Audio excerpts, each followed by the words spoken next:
Highway पर हुए एक अनचाहे हादसे ने एक परिवार की नींद उड़ा दी है। परिवार इस कदर बेबस और हदस में है, सदमे में है कि अभी तक तकरीबन 48 घंटे पार हो गए हैं और परिवार को भी होश तक नहीं आया है। पत्नी जो है लाचार है, माँ बेबस है, बेटा देखिए अबोध बालक है जिसको पिता का अर्थ नहीं पता है। एक बिटिया है 3 साल की, वो घर पर पड़ोस के यहाँ पड़ी है, बगल में रिश्तेदार खड़े हुए हैं, तमाम उनके भाई बंधु खड़े हुए हैं। यहाँ पर इस समय खबरिया टॉप की टीम रात के 10 बजने को जा रहे हैं और इस समय राजधानी के सबसे बड़े मेडिकल संस्थान केजीएमयू ट्रामा सेंटर के बाहर खबरिया टॉप की टीम खड़ी है। उन पीड़ित परिजनों के साथ 2 दिन पहले सत्यम मिश्रा जो युवा एक था, कामकाजी आदमी था, रविवार को सुबह 7 बजे के करीब अपनी गाड़ी से किसी निजी काम से वह बिहार के लिए निकलता है। पटना बनारस हाईवे पर होते हुए निकलता है, लेकिन अचानक हाईवे पर एक अनियंत्रित जो है बोलेरो गाड़ी आती है, रॉन्ग साइड से आती है और उसको जो स्कॉर्पियो आती है और उसको जो है सीधे सीधे आमने सामने की टक्कर हो जाती है। और उस टक्कर के बाद वह भाग भी जाता है। वो बिहार की गाड़ी थी स्कॉर्पियो और सत्यम मिश्रा की गाड़ी यहाँ लखनऊ की गाड़ी थी यहाँ पर, और वह इस कदर घायल हुआ, लेकिन उसने अपने साहस को बटोरा और किसी तरीके से उसने इसको फोटो खींची और अपने जो है परिजनों को उसने कॉल किया। तब जाकर उसके लात फानकर बनारस और बनारस से फिर वहां पर हालत जब बिगड़ गई, उसको जो है उनके परिजनों ने यहाँ पर केजीयू में ट्रामा सेंटर में भर्ती कराया। पटना की गाड़ी बताई जा रही है, बिहार बताया जा रहा है कि प्राथमिक रिपोर्ट वहां पर दर्ज कर दी गई है, लेकिन बात को घुमाया जा रहा है। अंतरराज्यीय मामला है, लेकिन सवाल यह है कि हाईवे के जो सड़क होते हैं उनमें कोई अंतर जाति नहीं होती है। सड़क पर वाहन चलते हैं, वाहन चालक चलते हैं। ऐसे में आइए हम इन पीड़ित परिजनों से हम बात करते हैं। सबसे पहले इनके रिश्तेदार हैं, ये इनके साड़ू हैं और ये साथ में ही रहते थे ये लोग किसी दूसरे कॉलोनी में। आइए इनसे बात करते हैं कि क्या अभी सत्यम मिश्रा क्या अभी किस तरीके से जिंदगी और मौत के बीच जूझ रहे हैं, एक एक सांस को लेकर इनके परिवार जो है आस पर टिकी हुई है। आइए इनसे हम बात करते हैं। जी, इस टाइम हमारे भाई की हालत बहुत ज़्यादा गंभीर है और हालांकि जिस गाड़ी से एक्सीडेंट हुआ है उस गाड़ी को छुपा करके वहां से एक लोकल न्यूज है दैनिक भास्कर, वहां दिखाया जा रहा है कि टैंकर की टक्कर हुई है। उस चीज को मेरे पास उस गाड़ी की फोटो भी है और उस गाड़ी जो रॉन्ग साइड से आ रही बाकायदा फोटो पड़ी हुई है मेरे साथ। और भाई हमारा बहुत ज्यादा गंभीर हालत में है, इसलिए मैं चाहता हूँ हमको आज तक यही चाहता हूँ सभी लोगों से आपसे कि हम समय न्याय मिला जाए और जिन लोगों ने किया है और अपनी आईडी छुपाने की कोशिश की उनको कठिन से कठिन सजा दी जाए ताकि आगे से कभी वो ऐसा ना करें। और जिस गाड़ी से एक्सीडेंट हुआ है उस गाड़ी का 2 साल से बीमा नहीं है और उस गाड़ी की आइडेंटिटी छुपाई गई है, उसकी फोटो हमारे पास है और हम लोग अभी तक परेशान हैं। आज 3 दिन हो चुके हैं, हमारे भाई जो है अभी तक खतरे से बाहर नहीं आया है। इनके रिश्तेदार हैं, इन्होंने बताया किस कदर अपने बेबसी का आलम इन्होंने बताया।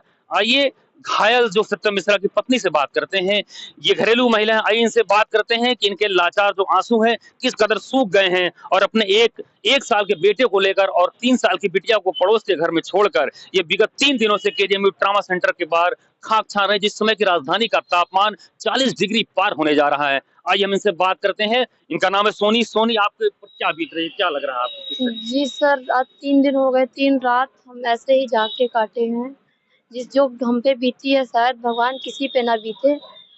आप इस हादसे का वजह क्या मान रहे हैं? रॉन्ग साइड गाड़ी आने की वजह से ये हादसा हुआ है। सत्यम कब से गाड़ी घोड़ा चलाते हैं? ये काफी 8-10 साल हो गया, कभी ऐसा कोई हादसा नहीं हुआ है। ऐसा ये पहली बार सिचुएशन। गाड़ी कागज वगैरह डीएल वगैरह सब होते थे? सब हमेशा ही रहता है, हमेशा ऐसा कभी नहीं। ये गाड़ी रॉन्ग साइड आने की वजह से ऐसा काम स्कॉर्पियो रॉन्ग साइड से आ रही थी, उन्होंने मुझे और दबंगई का जो है खेल है उस वजह से काम हुआ है। वो भी गाड़ी इस समय उत्तर प्रदेश में परिवहन विभाग के तत्वावधान में मुख्य सचिव के निर्देश पर जो है चुनावी माहौल में जो है जनहानि को बचाने के लिए सड़क सुरक्षा पखवाड़ा 22 तारीख इसी 22 अप्रैल से मनाया जा रहा है। यानी 15 दिन का पखवाड़ा होगा। सड़क सुरक्षा के प्रति लोगों को जागरूक करने का काम किया जाएगा। लेकिन हाईवे पर जो आए दिन हो रहे हैं हादसे, अभी आज सुबह की खबर थी कन्नौज में लखनऊ आगरा एक्सप्रेसवे पर एक स्लीपर बस थी जिसमें यात्री भरे हुए थे और अभी तक वो जांच का विषय है, लेकिन फोटो और वीडियो जो वायरल हुआ उसको देखने के बाद यही पता चल रहा है कि उस चालक को कहीं ना कहीं झपकी आई या वो ओवर स्पीडिंग में था और वह डिवाइडर को तोड़ते हुए दूसरे पार हुआ और दूसरी तरफ से एक गाड़ी आ रही थी, ट्रक आ रहा था, ट्रक की आमने सामने टक्कर हो गई, उसमें कई लोगों की मौत हो गई। तो ये हाईवे जो जिन हाईवे की जिम्मेदारी केवल सड़कों पर कीमती गाड़ी चलाना, लग्जरी गाड़ियां चलाना, लेकिन हाईवे की जो मॉनिटरिंग है, जो उसकी सुरक्षा है, उस पर नितिन गडकरी परिवहन मंत्री कब ध्यान देंगे? बराबर अभी वो सुर्खियों में रहते हैं कि हमने अमेरिका यूरोप से अधिक जो है जो आज भारत में उनके नेतृत्व में, उनके मंत्रालय के अगुवाई में जो है एक दिन में 1 किलोमीटर से अधिक सड़क बना ले रहे हैं और तमाम रिकॉर्ड पर रिकॉर्ड बनाते जा रहे हैं। लेकिन सवाल यह है कि केवल फाइलों में रिकॉर्ड बनाकर और इस तरीके से जो हाईवे पर जो एक अनियंत्रित ओवर स्पीडिंग, अनियंत्रित वाहन और रॉन्ग साइड से जो आने वाला जो ये सिस्टम है, ये कब बंद होगा? और वाकई में सड़क सुरक्षा का जो एक महत्व है, जो उसका फोकस होना चाहिए इन्फोर्समेंट पे, इन्फोर्समेंट टीम जो होती है ट्रांसपोर्ट डिपार्टमेंट की, ट्रैफिक डिपार्टमेंट जो होता है और पुलिस डिपार्टमेंट, इन तीनों का कब कोलिशन होगा, कब तक कोऑर्डिनेशन होगा? और साथ ही साथ हाईवे पर जो बराबर बात आती है कि यहाँ कोई जब हादसे होते हैं तब सिस्टम सक्रिय होता है, लेकिन यहाँ यह सुरसा रूपी हाईवे पर जो हादसे हो रहे हैं, ये तमाम कीमती जानों को एक विकराल के तरीके से अपने मुंह में जो है भरता जा रहा है और उनके जीवन की लीला को समाप्त करता जा रहा है। आप देख सकते हैं कि किस कदर यह महिला जो है, केवल घर में एक ही कमाने वाला रिश्तेदार है, भाई बंधु हैं, 4 दिन से अपना कामकाज प्राइवेट छोड़कर बैठे हुए हैं, केवल अपने मित्र, अपने जो परिजन के लिए। और देखिए बेटा बच्चा इनका है और जो बताया कि इनकी बिटिया भी छोटी सी है और वो हरदोई के रहने वाले हैं, यहाँ पर किराए पर लेकर सत्यम रहता था। और सत्यम की गाथा आपने सुना किस कदर जो है, अभी वो सामने देखिए केजीएम ट्रॉमा सेंटर है, सत्यम इसके इमरजेंसी ट्रॉमा सर्जरी सेंटर में जो है सांसें गिन रहा है ऊपर नीचे, इसके जो है परिजन कर माँ बेबस और बेसुध जो है अंदर कैंपस में ट्रॉमा सेंटर के बाहर पड़ी हुई है। सवाल फिर वही घूमता है कि किस तरीके की सड़क सुरक्षा पखवाड़ा जो है उत्तर प्रदेश की सरकार मना रही है या उसके विभाग मना रहे हैं। इन्फोर्समेंट को केवल इन्फोर्समेंट का काम करने दिया जाए, न कि तमाम तरीके के प्रोटोकॉल करने दिया जाए। अगर पब्लिक ट्रांसपोर्ट के जानकारों की माने तो इस तरह के हादसे तभी कम होंगे जब expressway highway authority of India के अधिकारी जिम्मे विभाग मना रहे हैं, इन्फोर्समेंट को केवल इन्फोर्समेंट का काम करने दिया जाए, न कि तमाम तरीके के प्रोटोकॉल करने दिया जाए। अगर पब्लिक ट्रांसपोर्ट के जानकारों की माने तो इस तरह के हादसे तभी कम होंगे जब expressway highway authority of India के अधिकारी जिम्मेदार होंगे। क्या केवल हाईवे पर चलने के लिए लोगों को केवल टोल टैक्स देना होगा? क्या केवल जो है उन्हें सड़कों का टैक्स देना होगा? क्या केवल गाड़ियों खरीदने पर उनको जो है गाड़ियों पर टैक्स देना होगा? जैसे कोई आदमी गाड़ी लेता है उसके टैक्स कट जाते हैं, लेकिन इस सड़कों पर चलने वाले, फर्राटा बहाने वाले जो वाहन होते हैं, जो अनियंत्रित वाहन, रॉन्ग साइड में सत्यम की कोई गलती नहीं थी। सत्यम अपने रास्ते पर था, अपने स्पीड में ठीक ठाक 70-80 के स्पीड में था हाईवे पर, लेकिन एक रॉन्ग साइड, एक रॉन्ग डिसीजन जो है स्कॉर्पियो कार ने उसके परिवार के जो है खुशियों पर जो है मातम छाने का काम कर दिया। ऐसे में सत्यम की कहां चूक हुई? सिस्टम की गलती है या सत्यम की चूक है?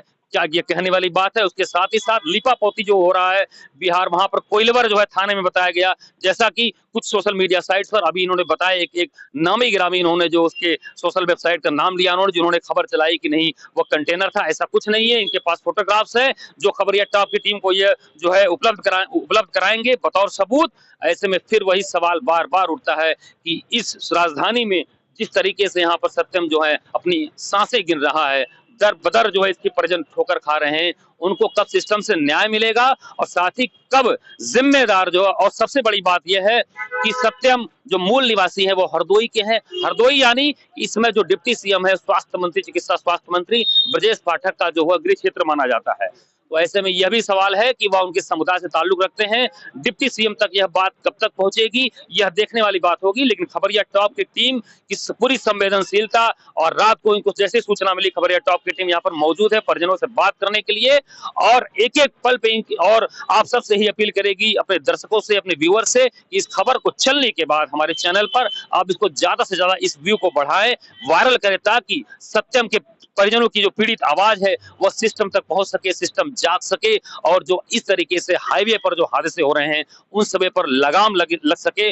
तभी जाके सही मायने में सड़क सुरक्षा पखवाड़ा का जो सार्थकता जो उसकी सिद्ध होगी। केवल उत्सव मनाने से, कार्यक्रम करने से, फीता काटने से, समारोह करने से सड़क सुरक्षा पखवाड़ा या सड़क सुरक्षा सप्ताह का कोई मतलब नहीं रह जा सकता। जब तक सूबे के सीएम योगी आदित्यनाथ कई बार ऐसे कार्यक्रमों में कह चुके हैं कि कोरोना काल से भी अधिक जो है सड़क हादसों में हमारे युवाओं की मौत होती है, इन मौतों पर जो लगाम तभी लगेगी उत्तर प्रदेश इतनी बड़ी आबादी वाले में, जब हाईवे पर जो है सही मॉनिटरिंग सेल, पेट्रोलिंग के साथ साथ जो तीसरी नजर से जब कैमरे के जरिए अगर मॉनिटरिंग होगी, अगर वही रॉन्ग साइड करते हुए वहां पर कोई कैमरा होता तो निश्चित तौर पर उसके रॉन्ग साइड लेते हुए स्कॉर्पियो के तुरंत उसके पास चालान जाता, 2000 10,000 जो भी था, तो वह हिम्मत न करता, उसकी स्टीयरिंग वही रुक जाती। और फिर क्या गारंटी है कि सत्यम जैसे इस तरह के जो हादसे फिर दोबारा उसी हाईवे पर जो है पटना बिहार बनारस हाईवे पर नहीं होंगे, इस बात की गारंटी नहीं ली जा सकती। जब कहते हैं जब हादसा कोई होता है, सिस्टम कुछ दिन के लिए जागता है, जांच होता है, पड़ताल होता है, फाइलें बनती हैं,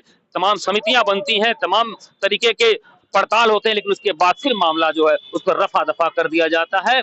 लेकिन सवाल यही है कि सत्यम को कब न्याय मिलेगा? सत्यम की चूक थी या सिस्टम की चूक थी, या हाईवे पर जो ये मौत का तांडव जो हाईवे पर होता जा रहा है, केवल टोल टैक्स लेने तक सरकार सीमित है?